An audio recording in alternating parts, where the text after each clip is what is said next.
అయినా ఆడోళ్ళు రేపు ఇక్కడ బువ్వ పెడతారు కానీ మగగాడి కొడుకులు పెడతారే ఏమున్నారే?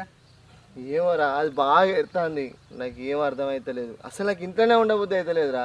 నువ్వేం బాధపడకే, వాళ్ళు పెద్ద మనుషులు అయ్యారు, ఇంకా పెత్తనం సాగాలని మాట్లాడతారు. అలా మాటలు నువ్వేం మనసులో పెట్టుకోకు. సరేపా, నేను కూడా పొలం కాడికే పోవాలి, కరెంట్ పెట్టాలి. పోదాంపా. వదినే బాగా ఎడితే ఏం చేయనో ఏం అర్థమవుతలేదురా శంకర్. ఏం చేయనో నేను చెప్తాపా.